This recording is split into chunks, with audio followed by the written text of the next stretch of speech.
Good morning, ladies and gentlemen, and welcome to the Center for Strategic and International Studies. My name is Mvemba Pezo Dizolele. I'm a senior fellow and the director of the Africa program here. It's an honor for us to host you, those of you joining us in the room and those of you joining us online. There is Ramadan, there's the Holy Week, there's Sidr, and then there is the annual meetings in Washington, D.C. So this is our twice-a-year pilgrimage that we all do, trekking to Washington to talk about not spiritual matters, but things that matters to the survival of our communities, our societies, our countries. Last year, we partnered with Development Reimagined and hosted a similar convening here proceedings where we discussed how to reduce the private sector debt in Africa, which is a major problem.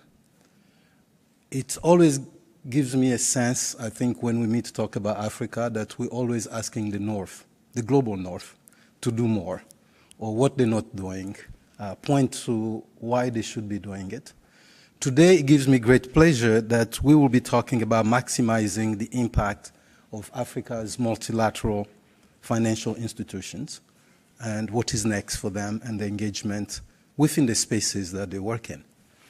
It gives me pleasure because today we'll be talking about self-determination, how these institutions engage, and where the rest of the world can join them. So whether it's risk premium, whether it's credit rating, and other issues, that's what we'll be discussing today. We have assembled a great panel of expert practitioners, policymakers, financiers, and they will be having the microphone and the space to tell us exactly which direction we're going. The first one will be Tierno Habib Han, who is Chief Executive Officer, Managing Director at Shelter Afrique Development Bank. Then we have Babajide Sodipo, Acting Executive Secretary at the Alliance of African Multilateral Financial Institutions. And then Admasu Tadesse, who is the President and Managing Director at the Trade and Development Bank. The panel will be moderated by Hannah Ryder, who is a colleague here at CSIS, a Senior Associate, non-resident, and CEO of Development Reimagined.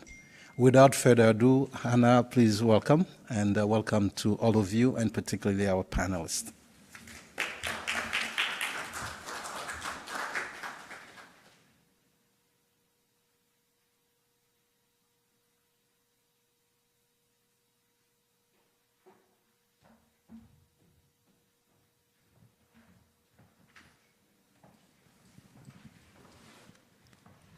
Good morning. Good morning. Let me check. Is this on? Yes. Good morning to all of you here in DC. Thank you very much for joining us. And good afternoon and good evening to those of you online joining us from other parts of the world and other cities. Thank you very much for being here, and again, thank you also to the Center for Strategic International Studies for partnering with us on this event. I'm going to ask our panelists to join me here. I don't want to stay here on my own for too long, so please join us straight away. We have please come, just free seating on here. Thank you very much. Yeah, we have some incredible leaders of the African multilateral financial institutions here with us. And I will introduce them one by one. But also I will pose some questions to all of them, which are some joint questions, and then also some questions which will be specific to their institutions as well, so that you can also understand a bit more about their institutional perspective. And as Vemba mentioned, really the aim of the discussion today is really about what direction Africans are taking African development. And that, and through, in particular, through our financial institutions. So I hope that will come out very strongly today. So first of all, to my immediate left is Fatima El Sheikh. She's the Secretary General for BADEA, which is the Bank of for Africa. My goodness, the Arab Bank for African Development. Thank you very much for joining us. I tried to get all these things in my head in advance, but you know. Thank you for joining us, Fatima, and we look forward to your remarks and your views on the future as well for African multilateral financial institutions. Next to Fatima is Habib Tianokhan, who is the head of Shelter Afrique, also a development bank based in Nairobi. Thank you for joining us. And to my right is Admasu Tadesse, who is the head of the Trade and Development Bank group. Where's your headquarters? We're a hybrid. We have a couple of headquarters. There we go. See, I knew it was a question. Mauritius, Burundi, bit of Kenya. Okay, excellent. Inclusive. Wonderful. Kind of like Development Reimagined. We're also in different places too. So thank you very much for joining us too. And we should have a further panelist joining us a little bit later, but we already have a great quorum here for a brilliant discussion.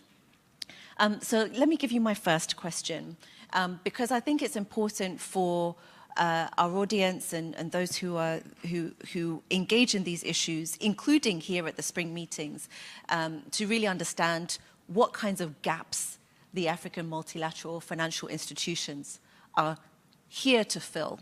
And obviously, African multilateral financial institutions, some have been established very early on. I think TDB, 1985, is that correct? Some data. Shelter Afrique, fairly recently, BADEA somewhere in between. So I think there's different histories and gaps that you're trying to fill. So I wonder if you could just give us a bit of an explanation on that, and then we'll talk a little bit more about some other more details. So let me pass the mic to you, Admasu. Thank you very much, Hannah. Good morning to everybody. Very happy to be here with my colleagues. The topic of development finance is all about development. And the context of development in Africa, of course, is us coming from a very, very low base in an environment where financial sector is really not very well developed. This was particularly so when we were first set up as institutions. We obviously came from a very humble and difficult past, and private sector flows, market failure was very pronounced. It's still there today, in very strong form, in the same way actually it existed in the beginning. The only difference is our population has multiplied many-fold since we were first established. So in a sense, the imperative is even more. And so we were set up to help facilitate the crowding in of long-term finance. Long-term finance is in many markets all around the world subject to market failure. The private sector at times can come in and purchase bonds issued by a sovereign. They can do 5 years. Sometimes they'll do 10 years. Occasionally, you'll see them doing 20, 25 years. But it's a tiny slice of appetite that they have for that kind of funding. And that's just for sovereign risk. And now when you're talking about lending on a dedicated basis to the agricultural sector or to infrastructure or to the African private sector, the risks, of course, are much higher than what would normally be a sovereign risk. And so we are there as intermediaries providing financial services to those role players in an economy, right? So it doesn't exclude the public sector, but it's very much around those asset classes that we need to get off the ground to get development to move. So that's the core thesis. It's always been a core idea in development economics, which was the science and philosophy that underpins our industry. And the rationale is as strong today, if not even more. And it's particularly strong now because we've realized that you can't rely just on global growth anymore to develop.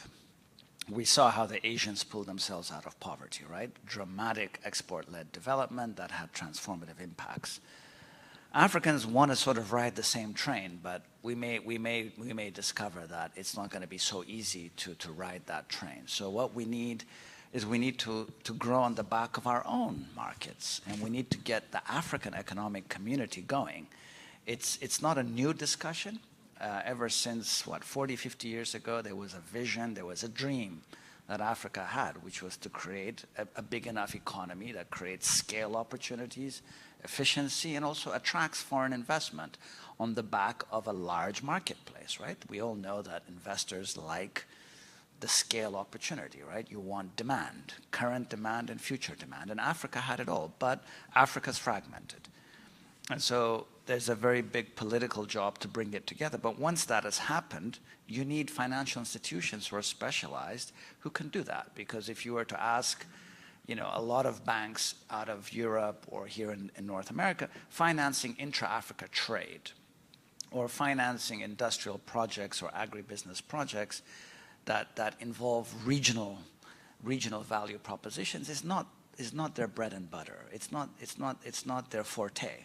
For us, it is our forte, right? So we're there to actually help be part of the incentives that enable agglomeration investments, large investments in various sectors with a cross-border mindset to it, right? And that's why our sovereigns created us. That's why they gave us special powers, the immunities and privileges, all the things that the World Bank Group has here.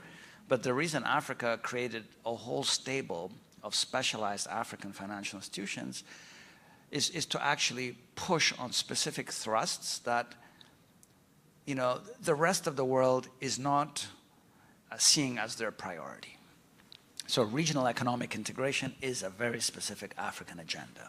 And you can't expect somebody all the way out east or out west to buy that priority and say that we're going to throw our weight behind it, because it's really not their issue, right? We saw how the Europeans did it. The Europeans got together, created the EU, created specialized EU institutions, and they integrated their markets and created financial institutions to drive that agenda.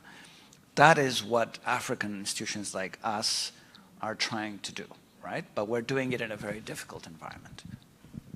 Right, and let's come back to that difficult environment a bit later. But what I've heard from you in terms of the gaps, it's a vision for African development, moving from fragmentation to scale, and also dealing with the kind of, asymmetric information about the African continent and the knowledge of what's required for development. So I think those are three key messages I got from you, Admasu.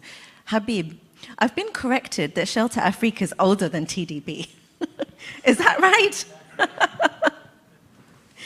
Tell us why was Shelter Afrique created, and what gap is it filling?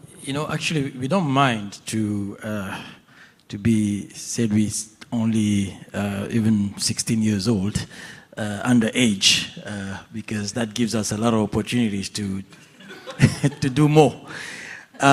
We are actually 42 years old. So we are actually much older than many of our sister institutions that are part of the Alliance of African Multilateral Financial Institutions, AAMFI. So we were created in 1982 by the African Development Bank and African nations to really address one critical sector that is really a development sector and really structural sector, which is urban development and housing. As you know, following the independence days, most nations in Africa were pretty young, and the housing crisis hit hard. So it was very critical for the governments to basically encourage the African Development Bank to create an institution that is specialized. So we are a specialized institution that focuses on affordable housing and urban development. And this is across the full value chain, which tells you that basically we affect not only the supply of homes, building infrastructure, but also capital markets on the demand side, similar to what you have here in the US, Fannie Mae, Freddie Mac, where we've set up mortgage refinancing companies to help provide long-term funding to the banks in the different countries to allow those banks to on-lend long-term for mortgages. Because as you know, the longer the tenor or the maturity of the mortgages, the more affordable those mortgages and those homes could be. So I guess I took a long time to answer that. We are 42 years old. Do you have any other question for me? Well, Habib, you've answered the gap that you're trying to fill, which is, and I think you said it's both on the supply side in terms of the infrastructure gap in urban environments, and obviously on the continent, urban environments are very important and getting larger and larger every day. But it's also on the demand side of the financial sector deepening in some way, right? Because you're creating new instruments. But in that context, would you say, why was that a specific gap that an African institution had to fill? No, absolutely. And just maybe to take a little step back. Yes, I understand why you still think that we're very young and new. That's because we underwent a transformation into a development bank. So Shelter Afrique over the years was only called Shelter Afrique, and the name could be misleading because it sounds like an NGO, but actually we are a development bank. The institution has been always financing banks, developers, so wholesale, and PPPs with government and sovereign, and also setting up specialized funds. So that's why the transformation we did 2 years ago in Algeria at the extraordinary general meeting of shareholders with 44 countries that are shareholders, including the African Development Bank and Africa Re, which is the Africa Reinsurance Corporation. We transformed the statutes of the institution to actually become a development bank. So I think from that perspective, you are totally right that we are new in that transformation process. Now, that transformation, linking it to your question, actually allowed us to basically design a strategy which encompasses the full value chain of the housing and urban infrastructure sectors. So the way we do that is through 4 pillars.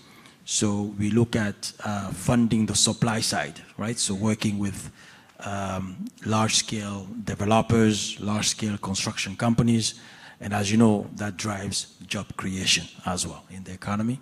And then we finance banks and financial institutions in general in the local markets to allow access to long-term funding for mortgages and other source of funding for microfinance institutions, for microhousing, etc. And we set up those mortgage refinancing companies, which are FPEX institutions as well, to finance the sector. And then we also finance as a third pillar, PPPs, public-private partnerships, to allow affordable housing to be affordable, and also to work with the governments and government agencies to really drive that large-scale development, and also working to get rid of slums across the continent. So working on urban regeneration, right, which would really help develop city centers where you have slums everywhere, where we can actually, really densify the construction sector in those cities. And then finally, the fourth pillar is really the fund management group, and that touches on what you were just talking about, which is really the inclusion part. Because for us, housing is a basic human need, and it's not only a consumer sort of product, right? It's also a sector that creates jobs across the value chain. So we have 7 thematic areas we're looking at. We look at green climate resilience housing, because floods actually destroy homes and people and families.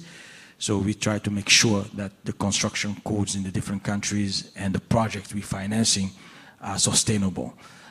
We also finance housing for women, so making sure there's home ownership. In many countries around the world, women still don't have access to home ownership because they don't have the right to own a title. in some of the countries, right? So we work across the enabling environments to fix those kind of gaps and provide funding as well for women-owned enterprises that are in the housing construction value chain through banks. We also look at, sectors like migrants and refugees. In many countries, we have housing problems in many of those countries that are affected by migration, wars, and other refugee situations. So the idea for us is to also create jobs for those populations instead of having those potential migrants cross the Mediterranean every year and die by the hundreds, right, trying to get a better quality of life in Europe. The idea is for us to create jobs on the continent through the housing construction value chain and keep them on the continent so that they don't have to go and die in the Mediterranean. And that we can do that through our specialized funds that we are looking to set up. And finally, diaspora. We in America here, as you know, there are a lot of African diaspora that send remittances on the continent, and we can mobilize those resources to really finance the sector. And the diaspora needs access to housing as well in their countries. So the idea for us is to tap into those $95 billion of diaspora funding coming every year on the continent to really finance the growth of urban development and also housing in Africa. And we've been tapping also into the capital markets, for inclusion and also diversification of our source of funding, and also addressing the actual issues that we're all talking about today, in the sense that African governments, African countries also need to be able to mobilize internal resources, right? And to do that, you need to get access to local currency funding, issue local currency bonds. In Nigeria, we've been issuing, a platform of 250 billion nairas, and we've been setting that up and doing issuances as we go, as needed in the market, and that has been quite successful because it allows us to finance projects in local currency and not take FX risk. Let me stop there. Yeah, thanks, Habib. And I think so again, from you, I get that the importance of a sort of very specific sectoral focus for some of the multilateral financial institutions on the continent, but also to the degree that that you can actually create some very specific financial instruments that are related to very specific African problems, but trying to find specific solutions for those, if I can get that. Sort of summarize what you've shared with us. So adding to that list of different roles that African multilateral financial institutions can make. Now, Badea is a bit different, Fatima. You're the Arab Bank for Economic Development in Africa. How do you see your role in terms of complementing the African multilateral financial institutions? What gaps has that bank been filling? Thank you so much. I think we're very pleased to be with you, but we're above all very pleased to be reimagined with the African financial institutions. I think the international financial system remains to be biased to Africa. Institutions such as the Alliance of the African Financial Institutions and its partners like Badea are a different, I think, breed in the financial service. We operate with a development lens first, and we see opportunities where people see risk. And we deploy capital where people shy away from the African continent needs. And I think that's what brings the particularity of the partnership between the AAMFI and partners like Badea. Badea is an Arab financial institution. It was established, and so we are a bit old, not me, the bank. I think we were born 50 years ago. We celebrated last year our 50th anniversary. And it was established with a vision of shared prosperity. The shareholders, who are Arab countries, are not a beneficiary to the bank. So it serves only sub-Saharan African countries, the 44 countries. And for a bank like Badea, we would not operate successfully if we don't work with the industry leaders in the continent. So the bank is operationally directly, has a direct cooperation with the countries and with the institutions, but we also believe in the fact that we don't coexist, we actually co-finance. So we operate with the lead DFIs in trade and finance. We are partners to TDB, we're partners to Charte d'Afrique and to AFC and many of and FREXIM. We are also, in many cases, shareholders as a bank in some of this constituency. With the sense that this will give us leverage in mobilizing additional funding, on targeting our funding to the real need of the continent. And with that, the fact that AAMFI has its own niche in terms of the knowledge of the continent, we've successfully managed to reorient capital towards critical agenda items that the continent is struggling with, like the energy issue, like the issue of food security, the issue of trade, and particularly when it comes to trade and industrialization, the demand in the country is high, the demand in the continent is high, but the perceived risk is higher than the operational risk. And I think that's where, when we come as an alliance and a partners to the alliance, we are able to produce a real impact. I'll stop here and I'll be happy to answer further questions. Brilliant. Thank you, Fatima. And I think, you have not only added to what our other panelists have in terms of talking about that vision and also the aspects around trade and industrialization, but I also think you've brought up a new point around the role of the African multilateral financial institutions in terms of challenging, in a sense, just by their very existence and actions, the bias that exists out there in terms of African financing to African development. But you also talked a lot about the role of the alliance, and I want to let's talk a little bit about that as to why work together. At Development Reimagined, it's in our DNA to kind of encourage more collaboration and coordination. It's something we absolutely love to do, especially among African players. So the fact that the Alliance of African Multilateral Financial Institutions exists, why is that important for your organizations? And then I'm going to come to the question around sort of this time as a challenging time, etc. But just since you brought it up, Fatima, let's have a little bit of a talk about that. Admasu first. What does it mean for TDB? Yeah, the industry that we're in has had a lot of collaboration from the onset. You've heard Badia, Fatima make references to working closely with us, having shareholding. The African Development Bank also is the same. So we have been kind of multiplying one another over the years. But we reached a stage recently where we realized that that was happening on an ad hoc basis, and the industry as a whole hadn't yet come together to start addressing key issues that affect the entire community of institutions. And if you look at precedent, at the global level, there is that kind of an alliance. So the global MDBs have a club, if you can call it that, right? So you have the World Bank, of course, as a key one, African Development Bank, the Asian one, the Latin American one. So it's there, and they have all sorts of programs where they actually support one another to be more effective and to strengthen their license as global MDBs.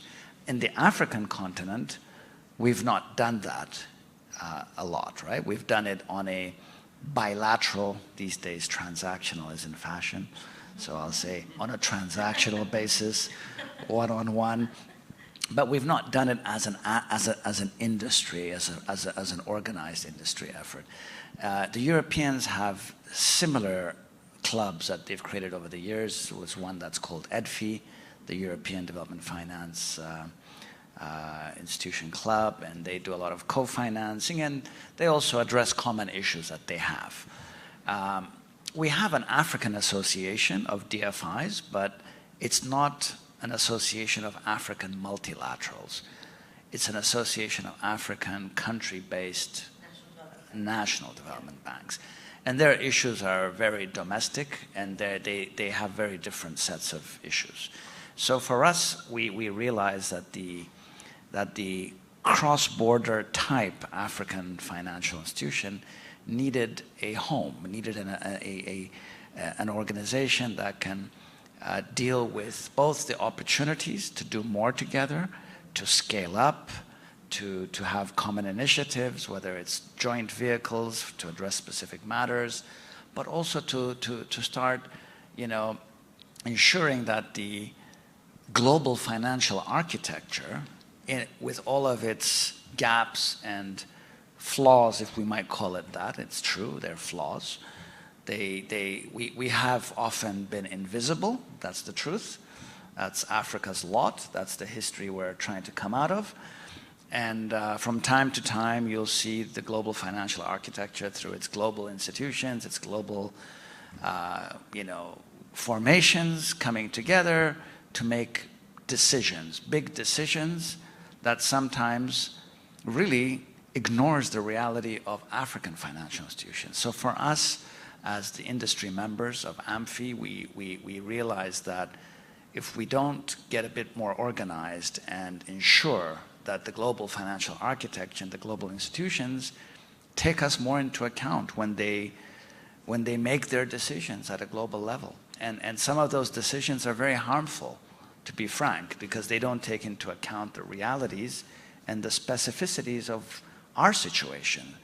And we are sometimes not even adequately recognized as being systemically important institutions, because we're not one country-based institutions. We are, as you've heard Habib say, 40 country. I have 50-something shareholders. And so if you start damaging institutions, or if you start taking global decisions in a way that doesn't take into account systemic considerations, you're actually making things worse, right? And this is where there's a lot of unhappiness, to be frank. A lot of well-meaning global decisions get taken. They do it prima facie, of course, to support and to deal with pressing issues. But those pressing issues have very strong interconnections with the second set of issues that they don't consider, right?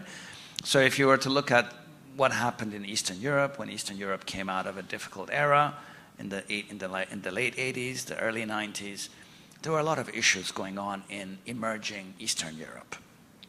And some issues were being dealt with by the global financial community back in those days. And then they realized that some of the solutions that were considered at a global level were actually harmful at a regional level. And there were actually very wise decisions made back then to reverse on some of the previously considered measures that turned out not to always be optimal, because you're solving one problem here and you're creating another problem here. Sometimes the second problem is worse than the first problem. So you're actually taking one step up and two steps down.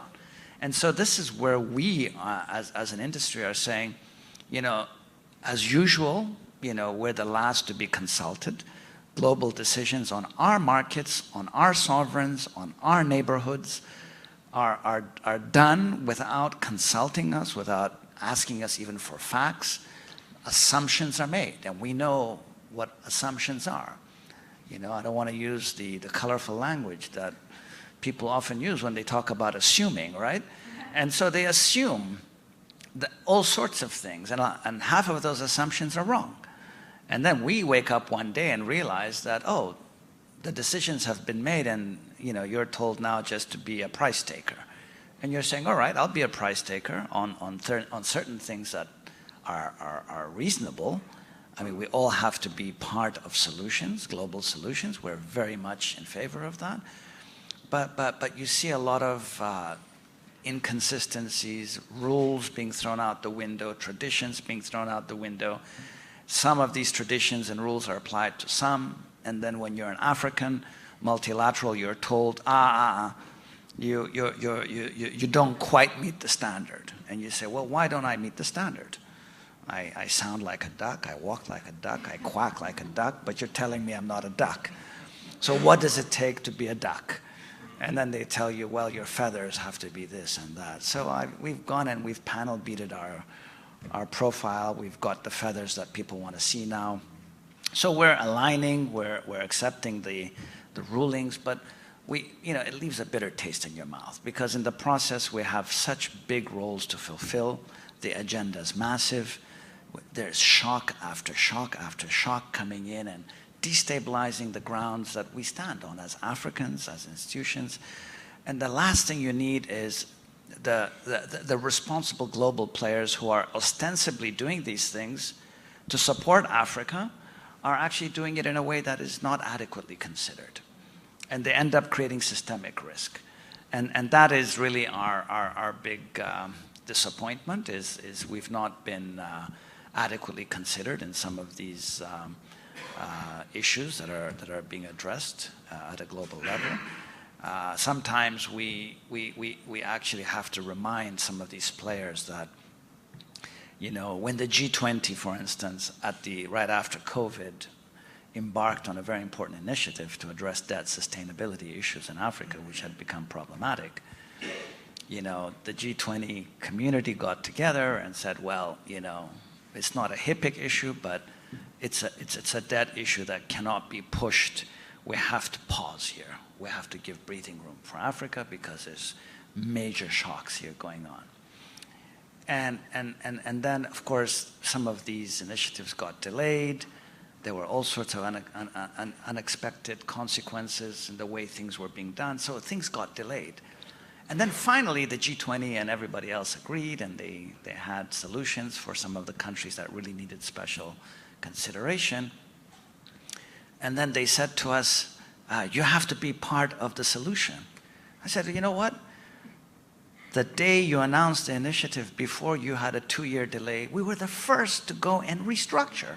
We did everything that you had advocated for in day one. Now 2 years have passed and you're dragging me to the table and you're saying you need to be part of a solution. I'm saying, hello, I already did my part. Am I invisible on this front as well? You're invisible on so many issues. You do good things, and then the good things that you did are not even recognized. And then they come and they say, you have to be part. And so your double jeopardy is a language we use in the legal fraternity, right? So you shouldn't be subjected to this kind of unfair treatment. Everybody needs to do their part, but why do you have to do double your part? And then all of a sudden, you start hearing, oh, but what you did back then, you were the first mover, you were the first to respond to this issue, and we're going to punish you because you did that. It amounts to that. And you say, but you know what kind of precedent you're creating here? Fast forward a few years, when another problem comes up, what are you telling me to do? You're telling us as an industry, don't cooperate. Don't be the first to come to the solution. Because if you're the first to come to the solution, everybody drags their feet. A few years later, everybody comes along and they do the right thing. You were the first to do the right thing, and they completely neglect and forget what you did. But the reason these things happen is because you're not invited at the table. You're not visible. You have no voice. You find all these closed-door sessions happening where you have no ability to inform and educate. And then that's when the facts are not even in place, and people make assumptions, lots of assumptions that in the end, result in a non-optimized outcome. Right. Okay. So I hear the role of the alliance being one as a sort of, they're internal drivers for the alliance. And for those of you who don't know about when the alliance was launched, it was launched last year on the sidelines of the African Union Summit, the annual African Union Summit.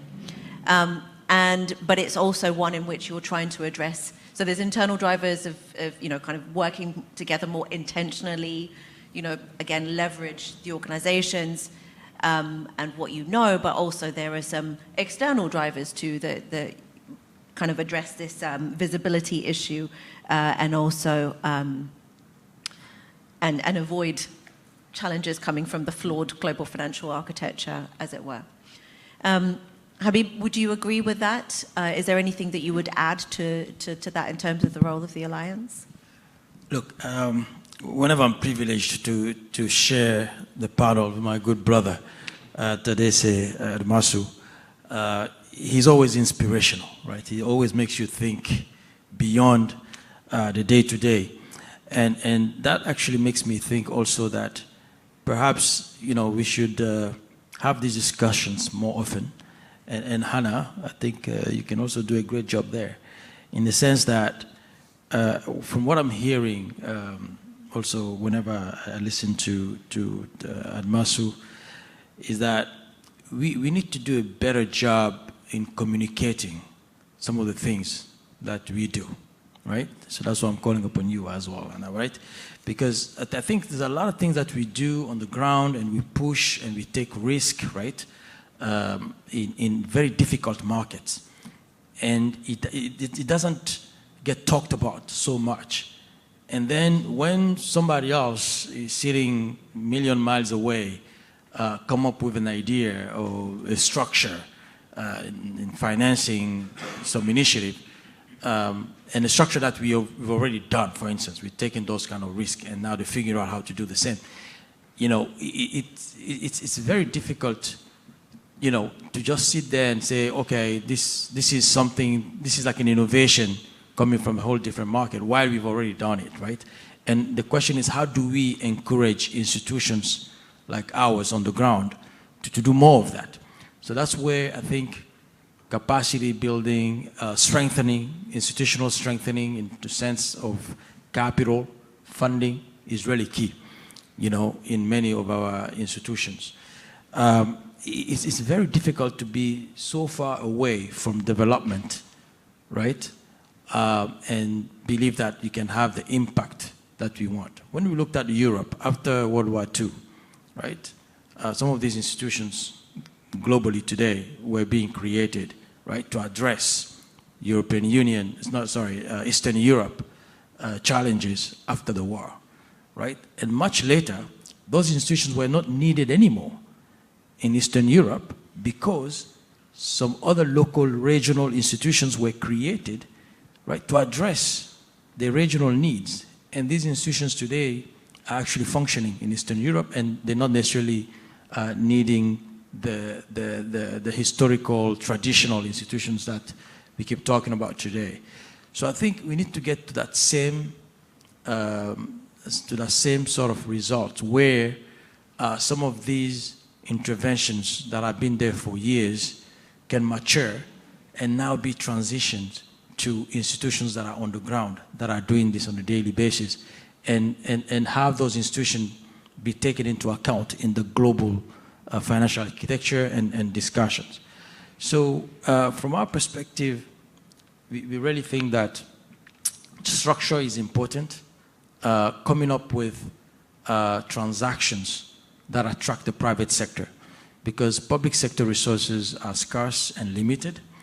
And what I always advocate is that we have an alignment in interest between our regional multilateral development banks and the Bretton Woods institutions and other global institutions. Because at the end of the day, we want countries to develop and be sustainable while developing, right? So the way we do that is by going to the capital markets, leveraging our capital, and issuing bonds and financing, and then on lending to the different markets. So we kind of act like proxies to the different governments. So instead of those governments taking liabilities on their balance sheet, right, we are actually taking liabilities on our balance sheet and then extending for development in these countries, in different sectors. I mean, my particular sector is housing and urban development, TDB, infrastructure, and trade, and Afrexim, others. So the idea is to see how can we actually leverage more of that capital in the different sectors within our economy. So I think it's key to really understand that institutions are needed to a certain point, but the transition needs to happen to strengthen regional institutions, just like it was done in other markets. Sounds good. So I hear, so building on what was said already in terms of the proactive communications around what the African multilateral financial institutions are doing. That's one key role for the alliance. But also, I think it also sounds like, in terms of thinking about the future and innovating, using those innovations and working together is also another key role for the alliance. Fatima, from your point of view, and I think maybe I can also ask you again, because let me move a little bit to the next question, and also let me remind our audience we will have some time for audience Q&A, so please prepare your questions, because this will be my last set of questions to as the moderator. In terms of we are in a challenging time, right? And a challenging time, we've seen ODA flows being reduced, proactively reduced, not just because of, kind of growth is not good. It's actually proactive decisions. We're going to be reducing ODA because we want to be spending on other things. We're seeing lending also being kind of retracted from certain parts of the world. And also we have a lot of uncertainty created, again, proactively created through dealing with different types of trade tariffs and so on. This is creating a lot of uncertainty for our economies, exacerbating uncertainty and risk that's out there. What kind of role do you see the African multilateral financial institutions and even the alliance itself playing at this point? And also from, again, as an Arab bank supporting the continent, what kind of role can you play? Yeah, thank you so much. I think the biggest challenge ahead of us is in this time of global anxiety is the growing financing demand in the continent. And I think the alliance is not a mere merger for branding. We don't look at it as this way. We look at it as a genuine commitment to shape the global policy with a common voice. And that's why we see as a bank that is specialized in financing development in Africa.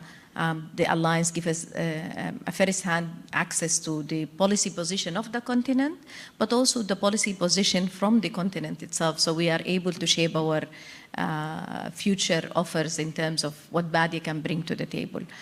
It's not I don't see it as a big sign with different logos of the different banks. It's actually a common agenda item where the banks are shaping their offers. We're also able to produce a lot of innovation among us. I think the partnership between BADIA and many of the alliance members in terms of the enhancement of the capital, the opportunities of improving the shareholders' ability to access good terms financing to improve their shareholding in terms of the bank, which automatically helps in the banking sector rating improvement. Ultimately, the pricing of the financing and lending will improve, and that's one particular area. But the critical area that we saw as BADIA with the alliance is what we launched last year in the mid-year summit during the African Union in Ghana under the championship of Ghana, who is the lead, the presidency of Ghana are leading the financial institution champion, and the fact that we were able to launch the Arab Africa Financial Consortium.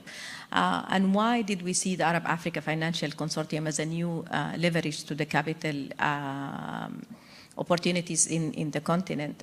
The fact that the Arab countries launched in 2023 a common pledge of 50 billion to be invested in accelerating financing development and the SDGs in the continent, needed a real, beyond the pledge, to transform it into an action. And to transform it into an action, BADIA was tasked with the first runner job, but that first runner job won't be realized without the alliance. And I think that's where the partnership with the alliance, the partnership with the African Development Bank, is able to help us build a success story that we see beyond the success of what BADIA has achieved as a AAA rated bank that is operational in the continent with a very recognized successes in terms of infrastructure, trade, and human capital investment, but towards a shared vision of a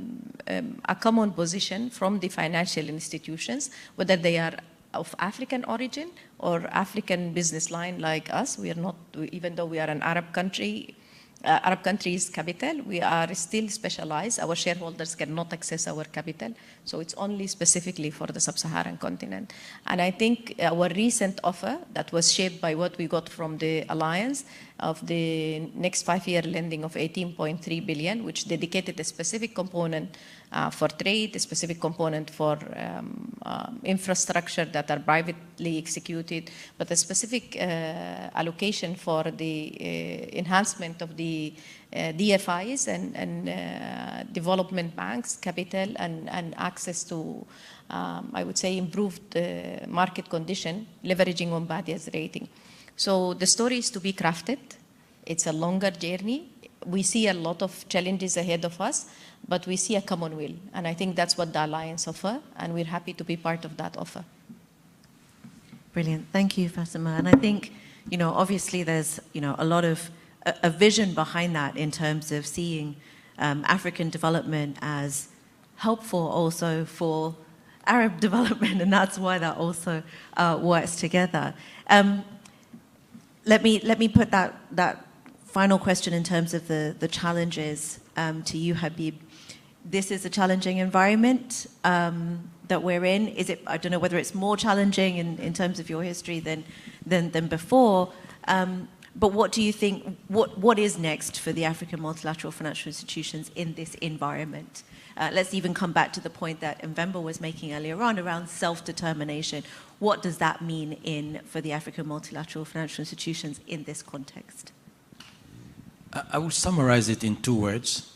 It's financial sovereignty, right? I think at the end of the day, African multilaterals and African countries need to be able to be sustainable and generate their own growth and push for development within their own countries and regions. And to do that, this is part of the reason why we set up this Alliance of African Multilateral Financial Institutions, the AAMFI. We have today 10 institutions. When we started, we were probably 5 or 6, 7. This is only a year ago. So we just celebrated the 1-year anniversary on the sidelines of the African Union Heads of States Summit in Addis Ababa. So the idea for these 10 institutions today, and it's still growing, by the way, is to say, look, we can really bring our resources together and, share our experiences and our specializations in the different areas to really drive growth in our economies. We all have skills and special experiences and track record in different sectors, and we can put our capital together. Some of us, for instance, can take early on risk, like ourselves, Shelter Afrique, where we finance developers, and we've been doing this for 42 years. So it's a very risky business, right, to finance something from scratch. Basically, we believing with trusting a developer to put a structure and build large-scale housing for affordable housing and urban development in many of these IDA countries, actually. So very fragile states in Africa. And we take that kind of risk. Now, some other institutions will take a risk that's a bit down the road, which is more of an off-take kind of risk, right? So we put the initial investments and develop the assets, and then some other institutions among us will take on that final risk and continue with the assets on a longer-term basis. And then what we also do is generate long-term investments via pension funds, insurance companies, the local capital markets in local currency, right? So that's where we see really the future, because until we can invest in local currency, until we can develop, we can invest, we can push our development through local currency funding, structurally, African currencies will always be depreciating. So it's key for us to strengthen our macro, our currency, and our investment in local currency. So the alliance is very early on. As I say, it's only 1 year, 10 institutions, multilaterals owned by governments and other multilaterals across the world.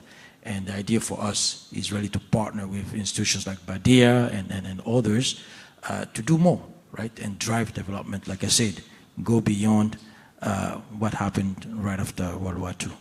Thanks. So still open for partnership with others, definitely, but also in terms of what next, really continue this drive towards self-determination. You said financial sovereignty, by being able to take risk and also deal with, certain specific challenges like local currency, and build that up. So that's great. Over to you for the last word before the audience gets to ask their questions. Well, I was making lots of references to the need for us to engage in order to build understanding and to build more cooperation and to avoid pitfalls and unintended consequences. In the African context, we do very well because the ecosystem within Africa is fully reflected in our own architecture. So even when we're dealing with currency issues, we will issue local currency bonds. We will go and invest in capital markets. We will build exchanges. We'll do many things to strengthen the financial sector, because I think we know that for any developing society, if you don't build your financial sector and your financial institutions, your capital markets, you're not going anywhere. So that is actually the sovereignty issue. It's not political sovereignty, it's practical sovereignty. You have to build your own financial markets, right? Otherwise, you can't rely on 100% on the financial markets of others, right? You can rely on them to some extent, but not 100%. And nobody would want to see that, even those who encourage you to list your instruments in the London Exchange or here in the US. It's supposed to be supplementary. It's not to replace what you should develop in your own home jurisdiction. I think the key next steps for our association, our alliance, so to speak, is to continue communicating, engaging, and informing, because what we have discovered is there really isn't enough understanding outside of Africa of what we do, why we were created, and also our conduct and our character, right? Because sometimes there's misunderstanding of that. And sometimes judgment is passed because somehow you're perceived as doing one or two things that some may not see as being very positive. But it's okay. I mean, mistakes happen. Things do go wrong. There's no perfection out there, right? So you can't throw a whole industry out or condemn a whole group of institutions to unfair treatment because maybe you have a concern with one or two things that are valid in their own right, but you can't take class action decisions on that basis. So I've always said I'm very happy to be subjected to high standards, to demonstrate good character, to show that we're a responsible financial institution in the way that sometimes stakeholders want to see us, subjecting ourselves to that. But you need an opportunity to actually have that conversation, right? You don't want somebody very far away looking at you and maybe reacting to one or two small things that may have happened. Maybe it could be a big thing that happened in one segment of the continent. But I mean, again, you don't condemn an entire industry because one or two mistakes happened, right? Because and so this is why for us being here in Washington is important, because as much as we have to build our own financial markets in Africa, we need global partnerships. We need partnerships with the US, we need it with the Europeans, we need it with the Asians, we need it with the Arab world. And so for us, we have to also build bridges, and we need to make sure that we're being understood, not being misunderstood, and also build confidence so that some of that supplementary funds can come through to us. Because, I always like to be very frank. As much as I'm African, I need the rest of the world because we don't have enough savings in Africa. We don't have enough capital. And so we do need to put a credible profile across the rest of the world so that the world can invest in us and finance through us.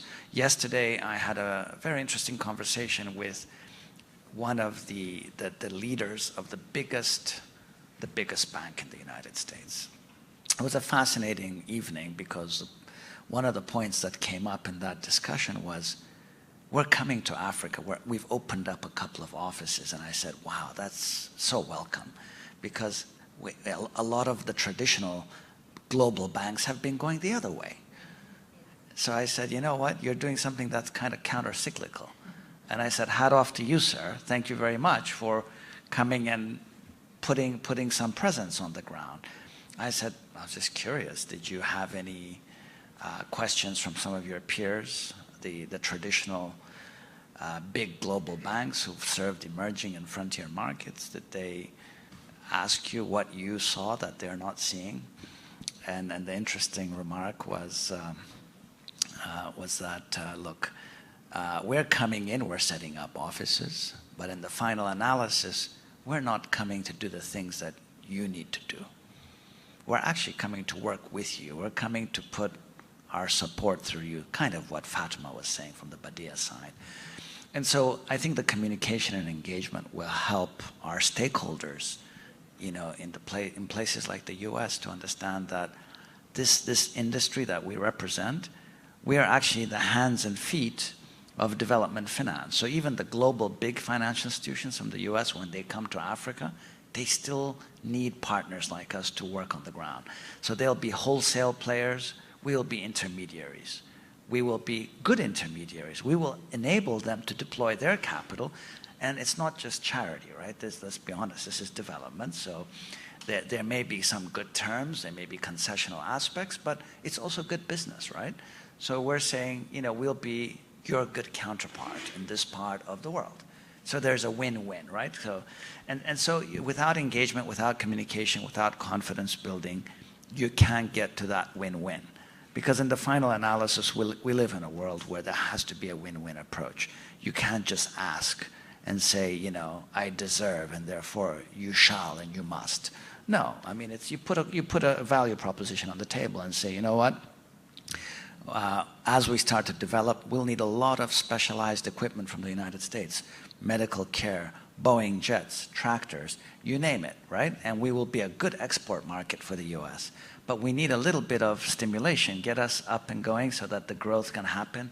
And as it happens, we'll be the new Japan one day. We'll be the new, you know, Germany that developed out of the Marshall Plan. So these are the kind of win-win, you know, value propositions we're putting across. And it's not charity. I think it's long-term, you know, interests for everybody. A very good point to move to our audience Q&A. I'm going to start here in the room and also remind, I think we have a lot of our viewers are online. So also welcome questions from online. And I know that there have already been a few comments online in terms of really reiterating some of the points that have been made already by the panel in terms of encouraging even more sort of openness around governance structures and accountability. You were just talking about that.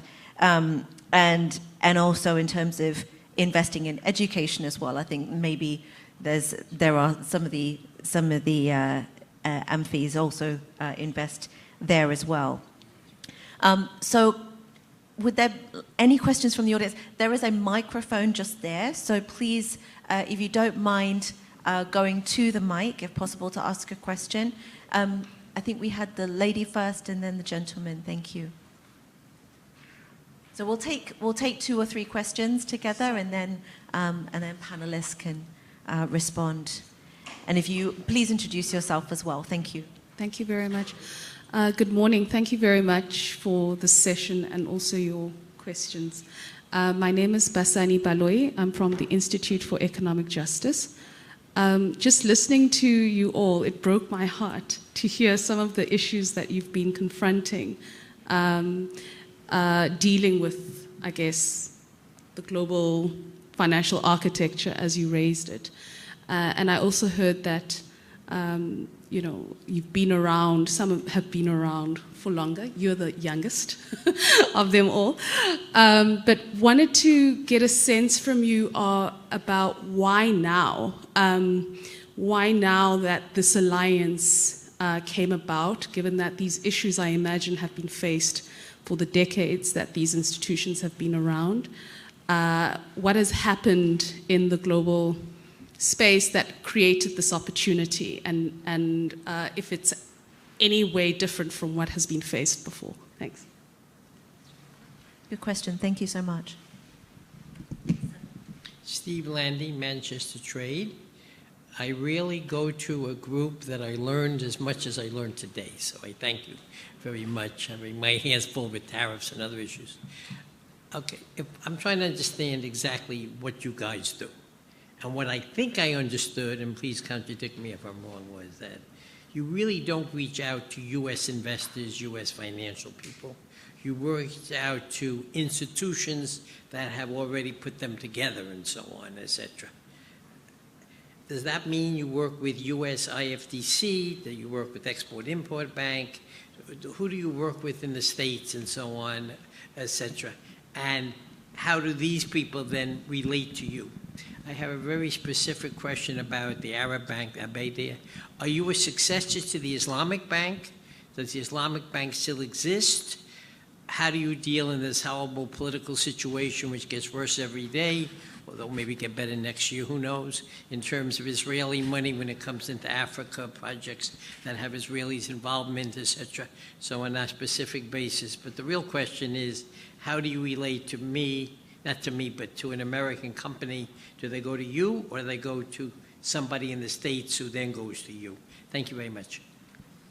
Another very good question, very practical, I think. Yes, one more question, and then we'll come to the panel. Thank you. I don't usually ask questions. I just tell you things that you need to know that will make you change your mind what you're doing.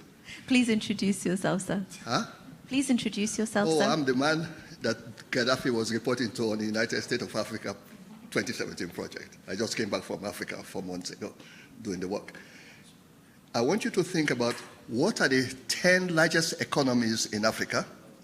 And also I want you to think about which countries in Africa have the largest number of multimillionaires and billionaires. September 21, 2026, we're going to launch the groundswell campaign for this.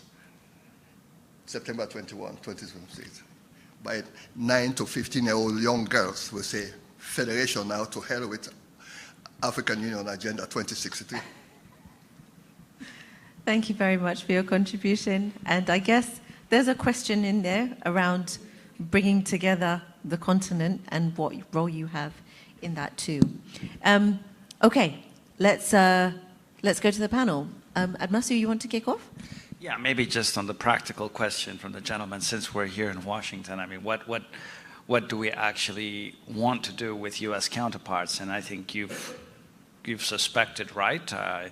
The U.S. Exims of this world, the U.S. DFCs of this world, Citibank, JP Morgan, and then a whole host of institutional investors here who buy African paper when we come and issue bonds. We'll issue bonds out of Europe and issue bonds out of the U.S., depending on what format you're using. So there's a lot of U.S. investment that comes into our institutions in this way. So it's not like there's no flow coming. I mean, we've had very good flow.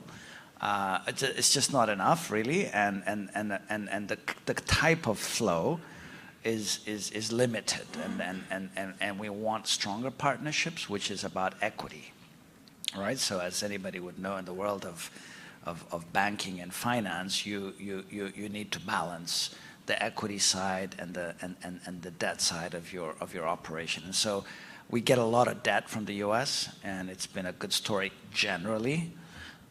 You do have periods of uncertainty where appetite will dissipate, and then all of a sudden, access to markets close. And so that, we suffer when the world gets jittery, because the market's close to us, and then we sometimes have refinancing risks. You'll have bonds that come up for maturity, and normally as institutions you'll issue another bond to take out another bond. And so these are some of the issues that we face here, but it's generally, we are very active. And then on the other side, there's US investors who come into Africa who need solutions, products and services. And Citibanks and other American banks are limited in terms of what they can do in Africa, right? They are present, they do a lot with us in Africa, but they wouldn't easily provide, specific financing solutions to US investors who are building enterprises in Africa, or US suppliers from here who want to export into Africa and they need a counterpart on the African side because of the risk issues, right? So that's how trade finance works. You have a bank on both sides of the transaction. You have the supplier, you have the buyer, the supplier has their bank, and then the buyer needs their. So we would stand by the African buyer side, and you'd have an American bank standing behind the supplier from here, and we need to interconnect somewhere. But if we are not solid enough to face an American bank here, the American supplier won't be able to execute a trade deal with Africa, right? So this is why the US also has something in it, right, for them, because they need fairly well-established, healthy African financial institutions who can facilitate this US-Africa business, right? So that is the win-win. That's the value proposition. So we're doing a lot of that. I have American clients in the continent who sometimes say to me, off the record, they say, wow, I've been looking for a bank to give me a particular solution in my home market, but they just don't know Africa. They are not set up for it, and they don't have the dispensations to do that. So they say, can you help me? And I say, of course we can help you. If you meet our standards, our requirements, we'll be very happy to be your bank. And so I have several American clients. I have American suppliers who sell to Africa through me. And because our ratings are so much higher than almost every African country, that's what makes us relevant. By coming together as multilaterals, you become much stronger than any African jurisdiction. So, without mentioning any particular country, I'm probably the highest rated financial institution compared to any sovereign. The only exception might be Botswana, Mauritius, where those are the only two. Yeah, those are the out only of 54 exceptions. countries, there's maybe 2, 3. You count them on one hand, but the vast majority are not even rated, and those who are rated, in most cases, are several notches below us, and they're not good as counterparts. So if anybody wants to do business with Africa, and the private sector has risk appetite, right? They need somebody who meets a certain standard. We as AAMFI members meet those standards. And so that's why for the rest of the world that wants to do business in Africa, it makes sense to have us capable, willing, ready, and able. Great answer, thank you. Habib, you want to add something to that? Yeah, I'll just take maybe the question from Madame. Why now, right? Very good question. Actually, I asked the same question when we started this conversation a year ago, when the whole idea started to. By the way, the acting Secretary General of AMFI, the Alliance, is in the room, and he can also talk through that. So I think time was ripe, right? Because we realized that a lot of us have been operating in silo, right? And we all have the same objective at the end of the day. It's about economic growth, economic transformation, job creation through different vehicles and different means and different structures, different sectors. But we can be very complementary. Some of the institutions that we've been discussing with, we realize that actually by working together, we can complement each other big time and scale up our impact across the full value chain, across the economic spectrum, and not just focusing on our space. So I think it was critical for us. Today, just to give an example, we have a housing deficit of 53 million units across Africa, 53 million, 5-3. And if you assume that a home price, an average price, $25,000 per home, affordable homes, right? Just do the math. You need more than $1 trillion, right? That's $1 trillion of investment you need. Major opportunities. One single institution cannot fill that gap. And by the way, that gap is growing every year, right? As population grows and urban development, urbanization is happening at the fastest pace in Africa.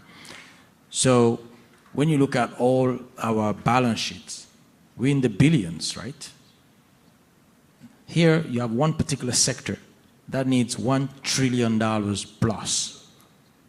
So without coming together and leveraging our capital multiple times via capital markets, there's no way we can achieve our sustainable development goals.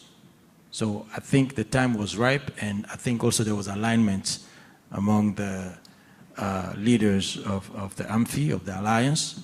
I think we all basically went through the same sort of experiences, and we saw that this was key for us to come together and achieve this greater goal. Brilliant. Fatima? Thank you. If I can start just by adding to why now. I think life has not been normal after the COVID crisis. We went through multiple shocks afterwards, and I think that called for a specific response from anybody who's actually genuine about achieving the Sustainable Development Goal or realizing even human development. So the need for a common policy position was there always, but now having it into a more mature and more structured is a very critical timing. The fact that the Addis Ababa Agenda Action for Financing Development was born in Africa actually puts a heavier weight in terms of the African financial institutions to look at opportunities for private sector financing, trade financing, and different new approach and structure. The fact that there is a presidency of the G20, this round from Africa, I think is another critical reality that we cannot ignore. So we're looking at a new Africa, a new era with a new demand and a growing useful nation that requires additional opportunities to ensure that there is Africa is part of the global growth and global prosperity and global stability. When it comes to Badia is part of a 10, I would say, a member of 10 Arab countries constituencies. They are different financial institutions. They are called the Arab Coordination Group. We are complementary to the Islamic Development Bank, so it's a partner institution, a sister institution, but we're not a replacement. Badia was born almost the same year. And the difference between the Badia and is that we are only Arab shareholding. Islamic Development Bank has Arab, non-Arab, including African constituency. So we are sister agencies. We work together, we collaborate together, but we are an independent bank. We actually operate with some of the American institutes when it comes to private sector financing and trade financing. We do finance some of the African exports to the US, particularly some of the commodities that are highly consumed in the US, like chocolates and the cocoa products. And we operate with PCIU also in terms of sharing knowledge and exchange of information about business opportunities.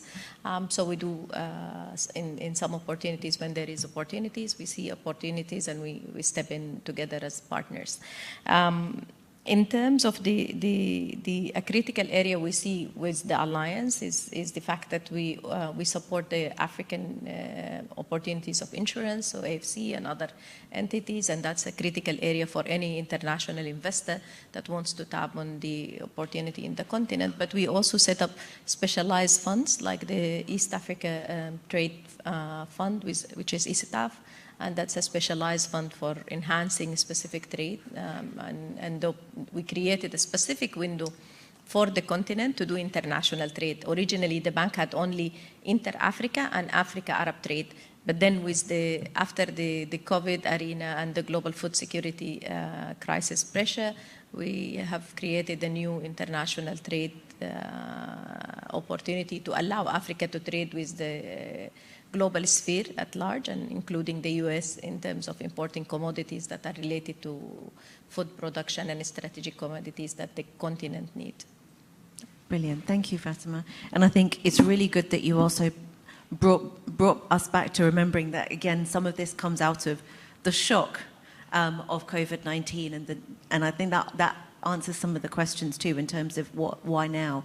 I'm going to come to you, Admasu, because you want to ask one more question, but just a reminder, we'll just take a couple more audience questions before we'll then go to the final segment of today's event. So if I haven't seen any further questions come in online, so if there's any in the room, please put your hands up. And yeah, okay. So 2 more questions, and then 3 more questions. So 1, 2, 3. Please go to the mic. Admasu, please give us your points before we'll have the final set of questions. I just wanted to highlight one point, building on what my colleagues said about why now. So you heard about the scaling up, getting organized so we can partner better to move the needle further. And of course, in a context where the world is changing and you have to rely more on yourself, right?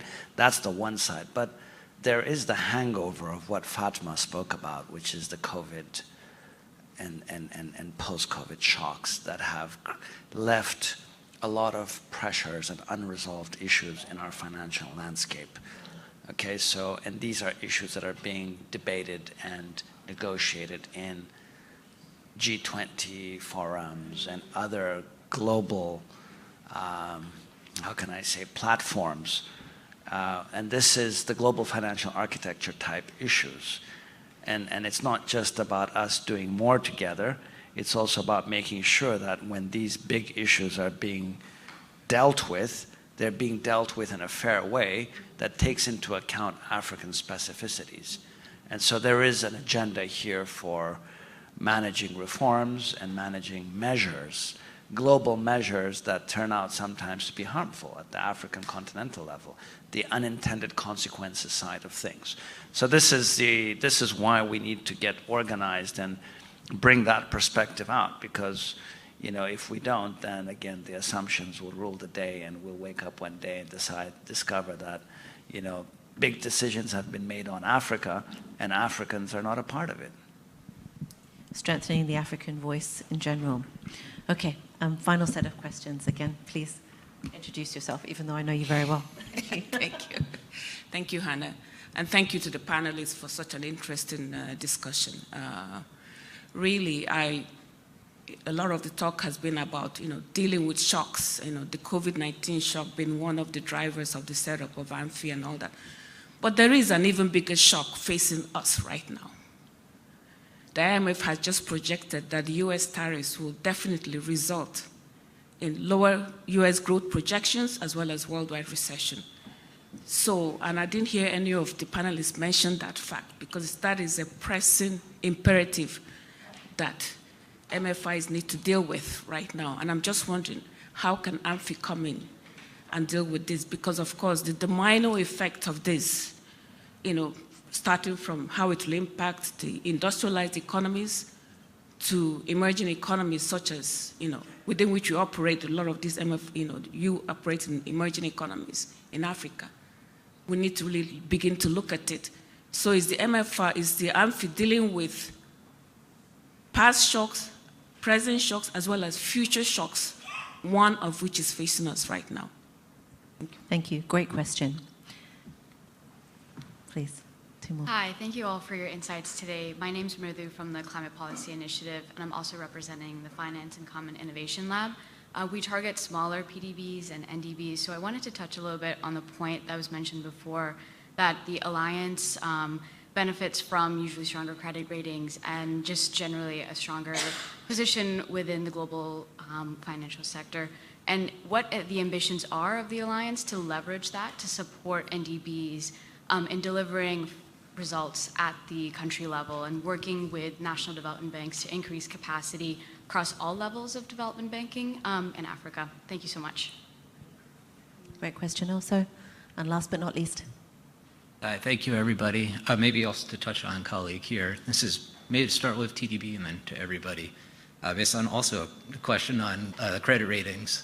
So my name is Joe Gorowski. I'm with the United States Department of Agriculture, Trade Finance. We're actually another institution that partners with TDB. So of course, as you mentioned, rightly, you're very highly rated in the credit rating agencies. However, that is, Fitch, Moody's, and S&P. I'm talking to colleagues on the continent and elsewhere. They're not always so high on those, even though we find them very reputable and we rely on them a lot. You know, we have our own internal metrics, of course, but those are one things that we look at. What is the status of Africa credit rating? I believe there is an agency that was being talked about, and what do you think about that and maybe the effects on sovereigns to have an Africa credit agency with legitimate founding? Brilliant. Great set of last questions. I'm going to ask you all to be a little brief so that we can move to the next segment of this event on time. But they are some brilliant questions, so please let's make sure we answer them in depth. I'm going to ask Fatima to speak first, and then Habib, and finish with you, Admasu. Thank you. I think you've just, in terms of the new tariff and the IMF projection, I think it's not a shock. I think it's anticipated with the global policy change that we've witnessed during the course of this year. And I think some sort of resilience has emerged within the group itself and within the partners of the group, but within the continent at large. So I think we'll go back to the drawing board and try to come up with a specific policy solution from the context. And as mentioned, the SGU of the network is here with us. So we will hope that we will come with something solid and concrete offer before. But we are also part of the dialogue of the G20. The African Union is leading a consultation with the financial institution, and we were the AAMFI and its observers, like Badia, we were born within the African Union leadership. So I think with that we have a louder voice to reach to the G20 in terms of accessibility there, if that's more specific and accurate. When it comes to the National Development Bank, we do operate with them directly as partners, but we also see a great momentum of looking at how we can enhance their ability to access capital and their ability to improve their rating so that they are able to survive different soaring debt levels in the countries, because that's also another area of constraint for the NDBs. Credit rating, I'll leave it to Adamaso maybe and the credit rating agency. We've been part of the initial dialogue around that. I think there is a longer story, but I'll leave it to Adamaso there. Thank you. Habib, over to you. Yeah, actually, I was going to jump on that point as well. In terms of the African Credit Rating Agency, you know, on the sidelines of the African Union Heads of State Summit last February in Addis Ababa, there was an official launch, actually, of, you know, that initiative. And we believe that it's important to actually pay attention to such an agency, because the way basically African institutions and African countries are being assessed from a rating perspective is believed not to be 100% reflective of the realities on the ground. Okay, just one simple example. When you look at the mining sector in many of these countries, just think about it for 1 second. You have a country with rich minerals underground, major resources not being tapped or exploited yet. And on the left side, you look at an institution, you look at a mining company, right? A company. So that mining company holds licenses to basically exploit some resources in some of the countries, right? That hold those resources. Now, comparing these two entities, you have a company and a country, right? Having access to the same resources. Now, the company rating would reflect the potential resources they can generate actually from the licenses they hold. I mean, this is from my past experience that I'm bringing this comparison here. I used to work for Goldman Sachs in New York. So I've seen the disconnect between the way they're assessing, the credit rating agencies are assessing a mining company that holds licenses to operate resources, and a country that actually sitting on those resources that are not accounted for basically in the potential to generate income and revenues for the country, right? So as long as the mining company, right, holds those licenses, that mining company valuation on the stock market and the capital market and everything else is reflecting the value of the resources they hold through the licenses, resources that actually belong to a particular country. And that country is not benefiting from the rating or the credit quality that could be generated from sitting on so much resources. So just look at that disconnect. So I think that's where more thinking needs to happen in that space of credit rating, to really look at the specificities of many of these countries that are actually very much resource rich, but the rating is not reflective of that, as an example. Great, thank you very much. A really good example. Finally. Maybe just to help you manage time, the lady from FIX, the lab that you spoke about, could I suggest we have a chat afterwards? I think we have some ideas that we can chip in. And I think the gentleman on ratings on the agricultural side, I think we can give you some specific feedback on the questions that you raised. I'm just trying to, there you are, yeah. Goodman, Dr. Goodman Chakanyuka is our executive for credit risk. So I think he will have a lot to offer by way of updates. A dynamic conversation can happen outside, I think. And then just that, I'll just pick up the last, one of the points that I think might be of particular interest to a wide audience here, because we are in the US. Talk of recession, everybody's hearing about that.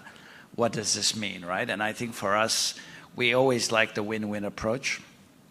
We understand the concerns here in the US around the big imbalances on the trade front, right? That's what's driving all of these measures. Of course, there's a lot of debate as to whether that's the best way to go about it or not, but I think the African continent offers a lot of opportunity, not just in the here and now, but in the years ahead, because it's 1 billion people heading to 2 billion. And even though the US is a big country and a big economy, 350 or so million, 2 billion is big, right? So you can't ignore 2 billion. And if you look at the future with the demographics and all of that, Europe is not growing. Here it's moderate growth. Even Asia is not growing, shrinking, right? India is the only one that's growing. So there's a huge opportunity for the US private sector, for the US economic machine to take advantage of the big opportunities ahead. And we think whether it's the immediate recessions coming out of the cycle that is changing now to future issues that might arise, I think under all circumstances, Africa represents a big opportunity for the US and for any part of the world that wants to take advantage of that big market that is in the making. And many people don't realize, if you just blot out the noise a little bit and just look back over the past 50 years versus where we are now. Africa has conflicts, we have issues, we have setbacks, but if you look at the long-term trend of Africa, it's been a very positive story on the whole. It's not the disaster that sometimes some media like to portray. And I think going forward, you'll have more and more middle-income countries, more emerging markets, and then of course there's a security of supply issue. If the US were to invest in mining as one specific area, the US is an agricultural power. We have food security issues. We have a lot of arable land, a lot of fresh water. We're endowed, we have more resources than we know what to do with it. And this is where the US can come in and be a part of driving up investment in Africa, get a good return for the capital and the skills and the technology that the US brings, and at the same time, build a future market for exports to come directly out of the US. And I think this is what some other parts of the world have been doing. Let's be frank, I don't want to mention the names, but I think this is where the US really has an opportunity to rethink and reposition itself. And then you deal with the immediate recession issues and explain to the American community, the American population here, that there's a big opportunity in Africa. It's not charity. It's not adding to the burden of taxpayers here, which is a valid concern, but there is a lot of upside for U.S. investors and the U.S. economy as a whole. So that's my answer to that question that the Madame raised. So a very positive note on which to finish this panel. Thank you all very much. So let's please give our panel a great vote of thanks.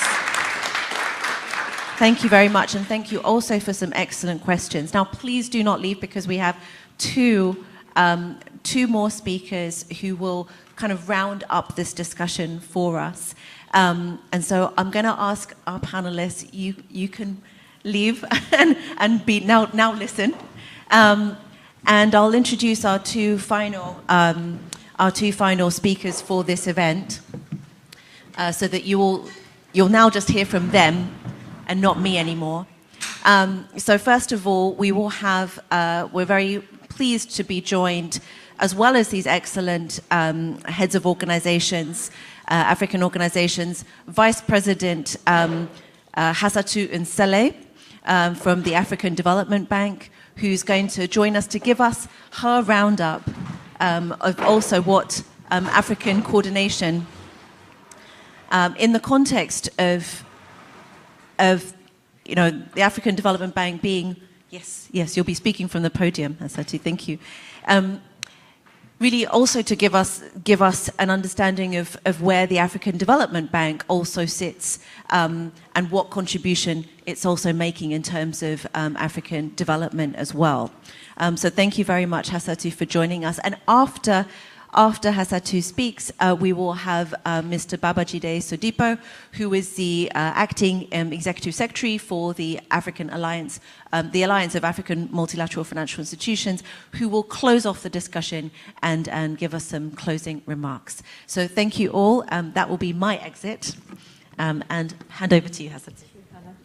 Thank you very much, Hannah, and thank you to the CSIS and to yourself, Development Reimagined, for inviting me to this session.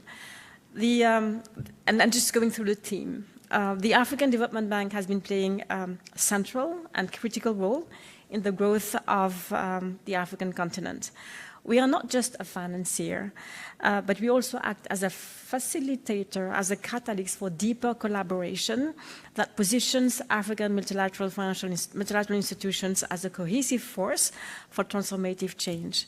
So we are very pleased to see the Alliance for African Multilateral Financial Institutions, which creates synergies and which will lead to focused and greater impact to advance the continent's development agenda. And I'm very pleased because we at the African Development Bank deeply believe that we all need to work and complement each other if we want the continent to move forward. And today, more than ever, we need to see we see the need for Africa to do even greater efforts to drive its destiny. And from the onset, the African Development Bank has been clear about its purpose and its vision for Africa, clear about the development needs of a continent, and with the keen understanding that it required more than the bank's own financial capacity. And this is the reason why the African Development Bank has created or established or been an anchor investors in many of the African DFIs, Africa 50 that we created, AfricZim that we created, Shelter Afrique, being co-investor, an anchor investor partner with ATD, with TDB, with AGF, and so forth. And we've provided seed equity and financial resources to a whole array of national development banks across the continent. So this is why also we created the Africa Investment Forum, to combat the perception that Africa is a risky, unattractive investment destination. The IF is a transactional platform that puts together in the same room project sponsors, de-riskers, financiers, project preparation grants, etc. And many of the African DFIs, TDB, who is represented here, Badea, are part of are founding partners of the African Investment Forum. These platforms will has already allowed us to mobilize the private sector at scale to co-finance with investors inside and outside of the continent. And some of the other of the AAMFI members have also expressed an interest in participating in this platform. So, and because all of that, because creating those institutions, being anchor investor is not sufficient, providing financial resources is not sufficient, because the AIF also is not sufficient. The African Development Bank has been looking at optimizing and leveraging its resources to do more. We do have a $54 billion balance sheet, but which dwarfs the needs of the continent. So financial innovation, SDR channeling, I've been a keen advocate of SDR channeling, and I did promise to our African DFIs that some of these proceeds are going to be, that we're going to use them to shore up their equity and to provide other type of resources. This is still a live project that we are pursuing. But the complexity of Africa's development challenges, from climate adaptation, because it's true, to infrastructure financing requires an integrated approach, and collaboration among African DFIs enable resources pooling, knowledge sharing, and the creation of financial instruments at scale. So AAMFI is about complementarity, not competition. We are stronger together. Each DFI has its own strength. Structured collaborations allow these strengths to be synergistic rather than overlapping. And this collaboration aligns more effectively with the goals of the ACFTA, and which will harmonize trade finance, infrastructure development, and regulatory framework across region. And this is extremely, extremely relevant in the current context. So, as a Pan-African anchor institution, the African Development Bank, with its AAA rating, deep country presence, and shareholders base, is uniquely positioned to work and convene structured collaboration among DFIs, which we're doing already. We are committed to doing more, much more with DFIs, because it is through African DFIs as well that we will be able to fully realize our mandate for the African continent. And one thing that Abib talked about, which is local currency capital markets, to me it's absolutely key. When I started my career more than 25 years ago, I used to hear, oh yes, local currency capital markets, Africa, it's very important. But it's long, it's too long. We need to find solution right now. And I can assure you that if 25 years ago we had paid attention or invested in the development of local currency capital markets, will be so far away. Today, at the G20, the discussions are about, okay, we need to mobilize private sector at scale for emerging economies, but there is an issue, there is an FX issues. Let's look at, what are the hedging solutions, etc. But the thing is, the solution, it's local currency capital markets. So this is something that we really need to drive as a group. The Europeans go to their markets; they don't go elsewhere. The Americans go to their market. Africa needs to look at its own market, because basically, in some of the years, the FX, the dollar borrowings that some of the countries did, put them at debt distress. When you have your local currency that is, you have devaluation of 30%, it has an impact on your debt burden. So this is something that we really need to be looking at. So this is in a nutshell what I want to talk about. And I do believe in the AAMFI, and I think that this is a start of a much more cohesive response to Africa development challenges. Thank you.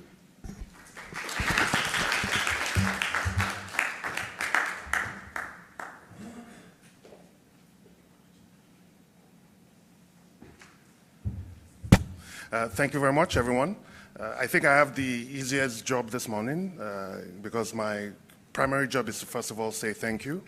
I would certainly like to thank our very gracious host, the Center for Strategic and International Studies. It will have been very difficult to have this conversation on the road there. They've provided this lovely space as well as their own gravitas to this conversation, and we're extremely grateful for that. Of course, we also would like to thank Development Reimagined for putting this very important, very vital conversation together. We'd like to thank all our panelists and all our speakers. I think we'll all agree that the conversation has been engaging, in depth, and also quite illuminating. So we would certainly like to thank all of them for making time out of their very, very busy schedules to join us this morning to have this conversation. Last but not the least, of course, we'll thank the audience. We know that there are many competing and conflicting conversations going on this morning, but you did take the time to join us in this conversation, as well as those that are online. Again, it will have been really difficult to have a conversation in an empty room, so we're very grateful for sparing us some of your attention in this matter. Moving ahead, I think it's very clear that Africa has a story to tell, and AAMFI, the Alliance, has a key role to play in telling that story. And I think we'll be talking, of course, with the CSIS, we'll be talking with Development Reimagined, as well as the AAMFI members, to find out how we can have these kinds of global conversations in a much more systematic, coherent manner. Not just conversations around telling the stories about the incredible things that we are doing, but also telling the stories about the opportunities for investing in Africa, the opportunities for partnering with AAMFI members, which the members have really highlighted in their conversations this morning. So hopefully you will be hearing a whole lot more from us, and you'll be seeing a whole lot more of us. So thank you very much again for your time and attention, and we hope you have a successful rest of the week. Thank you very much.